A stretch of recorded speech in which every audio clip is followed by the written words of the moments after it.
Hello everyone, আসসালামু আলাইকুম। কি অবস্থা সবার? আশা করি সবাই খুবই খুবই ভালো আছেন। আমি আলহামদুলিল্লাহ অনেক অনেক ভালো আছি। তো এখন আমার প্ল্যান হচ্ছে আমি এখন যাব রাজবন বৌদ্ধ বিহার। তো আমি এখন আছি বর্তমান ঝুলন্ত ব্রিজ, রাঙামাটি ঝুলন্ত ব্রিজ থেকে এখন আমি রওনা দেব রাজবন বৌদ্ধ বিহার। তো চলেন যাওয়ার পথে আপনাদেরকে আমি রাস্তাটা দেখাই। তো আমি ঝুলন্ত ব্রিজের ওই পার থেকে চলে আসলাম এই পারে।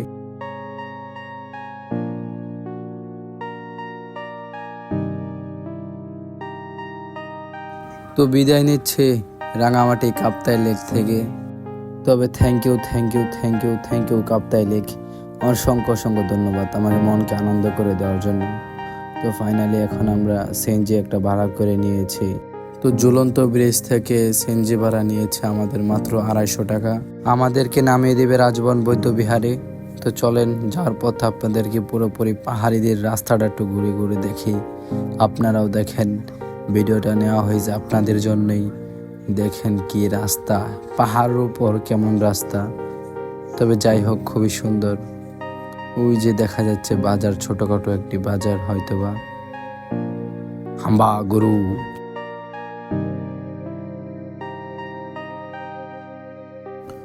দুই পাশে ছিল নদী, মাঝখানে ছিল রাস্তা, খুবই ভালো লাগছিল। তো আরেকটু সামনে আর কি হচ্ছে বাজার। তো আমরা এই বাজার থেকে ঢাকা যাওয়ার পথের আর কি টিকিট কেটে নিব। তো সামনে আমরা সিএনজি দাঁড় করিয়ে আমরা টিকিট কেটে নিলাম। টিকিট কেটে আমরা আবারও চলে গেলাম সেই আমাদের গন্তব্যে রাজবন বৌদ্ধ বিহার। তো চলেন যাওয়া যাক, আর বেশি দূর নেই। তো ফাইনালি চলে আসলাম। তো আমাদেরকে সামনের গেটে নামায় দিছে, আর ভিতরে যাওয়া হয় নাই আমাদের।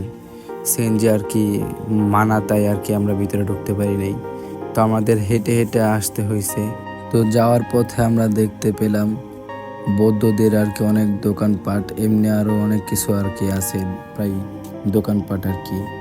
তো চলেন আমরা আরো ভিতরে যাই, দেখি কি অবস্থা। যাওয়া যাক।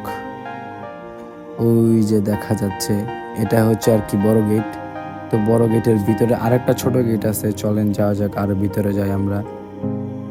এই যে এটা কেউ মাগো, চলেন ভিতরে যাই, তো কিছু না দেখা শুধু সুন্দর মাইয়াগুলো চোখে পড়ে, বুঝছেন। কি আর কমো, আপনারা আবার কেউ কিছু আমাকে খারাপ মনে করেন না, বুঝছেন। তো এই খালারা হয়তো বা বৌদ্ধ মন্দির থেকে আসছে। তো চলেন আরো সামনে যাই। এটা হচ্ছে আর কি ব্রিজ, যাওয়ার পথে সেই ব্রিজটা পরে ওই যে গ্যাংস্টাররা, এই যে দেখেন দেখেন গ্যাংস্টার। তো এই ব্রিজ হচ্ছে আড্ডা দেওয়ার জন্য একদম পুরোপুরি পারফেক্ট একটা ব্রিজ। চলেন আর ভিতরে যাই। এই যে আল্লাহ, এই যে ভাইবার দ্বারা আমার এই যে বৃত্তি ক্লিতেছে, বুঝছেন। কারণ ওকে আবার খাওয়ান বন্ধ করে দিছি, মনে করেন আমাকে আবার বাজেট পড়ে গেছে কম, এই কারণে ওকে যা খাওয়ান যাবে একদম পুরোপুরি বন্ধ হয়ে গেছে। এই যে দুটা হ্যান দেখলে আমার উল্টা পাল্টা কথা ভাইবে, বুঝছেন না ভাই। বিশেষ করে ভাই আইলে ভাই আমার মতো আইবেন, বুঝছেন। খবর কথা কয়ে লাভ নাই ভাই, বুঝছেন। দেখ ভাই আর যাই করেন ভাই, শুনুন না দেখতে।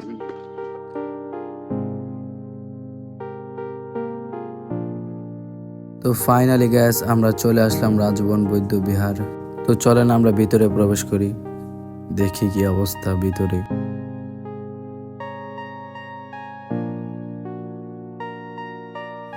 তো আপনার এবারকার পুরোপুরি ভিডিও দেখেন, আমি আর কিছু বলতে পারবো না।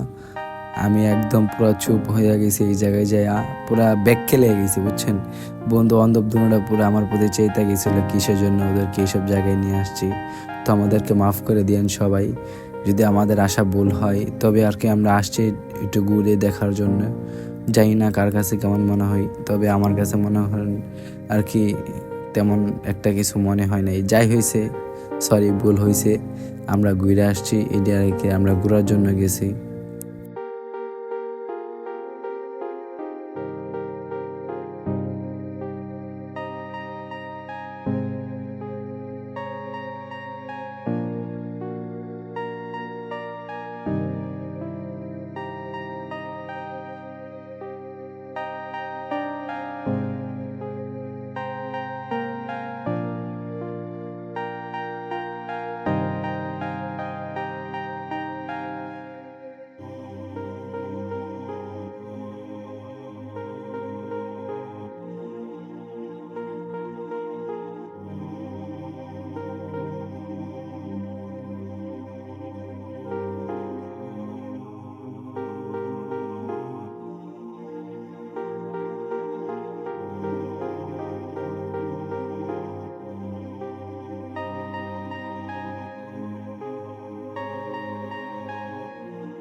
তো ফাইনালি আমাদের রাজবন বৌদ্ধ বিহার পুরোপুরি ঘুরাই শেষ হইলো। খুবই ভালো লাগছে, অনেক সুন্দর। তবে এটা মনে করি দেখি আর এটা আমাদের ধর্মীয় যা ঠিক না। তো এখন আমরা চলে যাব পাহাড়িদের, আদিবাসীদের আর কি বাজার। তো এই বাজারে আমরা শ্যামলী বাসের টিকিট কেটে আসছি। তো এখন আমরা যাব সেই বাজারে।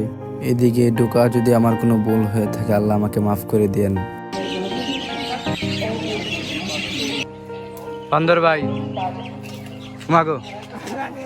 তো বান্দরের সাথে দেখা করার পর আমরা দেখতে পেলাম কুকুরের দেখা।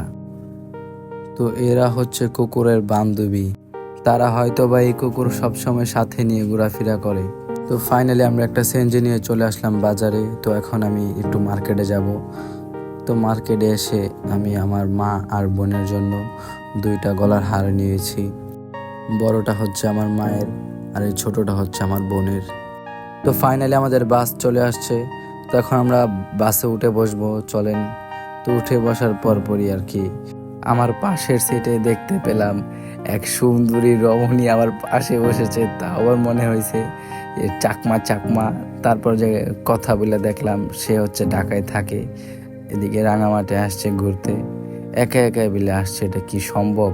তো চলেন এখন আমি পিছে যেয়ে বসবো। আমি আরামসে একটা ঘুম দিব, বুঝে নিই তো পাশে একটা মেয়ে থাকলে কি হইতে পারে। খুবই আরামদায়ক একটা ঘুম হবে।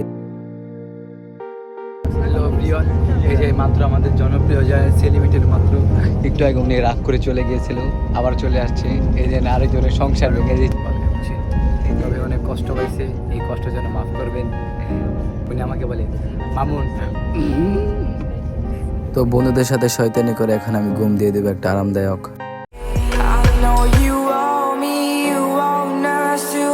জানি না আমাদের আবার দেখা হবে কিনা, তবে বলতে পারবো না। তো আমরা রাঙামাটি থেকে এক ঘুম দিয়ে চলে আসলাম আমি ঢাকা ফকিরাফুল।